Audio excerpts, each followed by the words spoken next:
history of the world. Anybody ever tell you that you have a tendency to exaggerate? He fired back at her, and she shoved her dark-rimmed glasses back up her nose and rolled her eyes. About 1,000,000 times a day, he grinned at her response.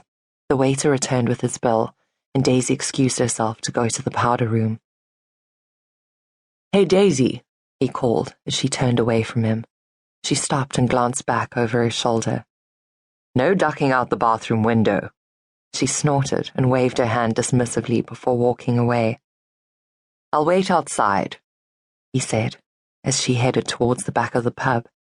She held up one thumb to signal that she'd heard him, but didn't look at him again. Mason settled his bill, leaving a hefty tip for the grateful waiter, and grabbed up his leather jacket before heading out the door. He stood just outside the pub, facing the empty street as he listened to the muffled sounds of laughter and music coming from inside. Riversend had been a population of only about 3,000 permanent residents. It was very much a summer tourist destination, and the quiet little town went into hibernation during winter. There was no nightlife to speak of, and most people commuted to the larger outlying towns for work every day. Mason appreciated the tranquility of the place so much more now than when he was a restless, borderline delinquent kid. And even though the years away had defined his character and broadened his worldview considerably, it was good to be home. Back when he was a kid, he had felt trapped, but now, knowing that he could leave any time he wanted to, he felt a sense of belonging. Aside from the bustling pub behind him and the bright light coming from the always busy MJ's farther down the street, the tiny town's main road was quiet.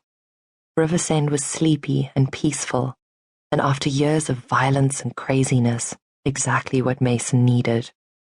It was a brisk late May evening, and he could see his breath misting in front of his face. The cloud of steam was reminiscent of smoke, and made him yearn for one of the cigarettes he had given up more than a year ago. He shoved his hands into his jean pockets and swayed back and forth on his heels as he continued to wait. The music and chatter increased in volume as the doors swung open behind him, and he turned with an expectant smile on his face, which faded somewhat when he saw his brother's large frame silhouetted in the doorway. Hey, where are you off to? Spencer asked, stepping out on the sidewalk with Mason. The door didn't swing all the way shut behind him, and the noise bled out into the peaceful night. Heading over to MJ's with Daisy, Mason replied. Seriously? Spencer asked with a slightly incredulous laugh. I'm hungry. Mace, I appreciate you coming out here tonight, but you don't have to do that. Do what? Mason asked with a frown, confused. You know what, Spencer grunted, closing the gap between them slightly as he stepped closer. I know I asked you to keep the other one distracted. Her name's Daisy, Mason corrected irritably. Yeah, Spencer waved the correction aside impatiently. Whatever. Look, I know I asked you to keep her distracted, but taking her out, that's going above and beyond, Mace. I don't think Daph's that interested, so you don't have to do this. Go home and catch that movie. I know that's what you prefer doing anyway. You're probably bored out of your skull by now. Sorry about this, man, but like I said, I had to try, you know? It's just a shame you had to waste your time with that other one while I did so.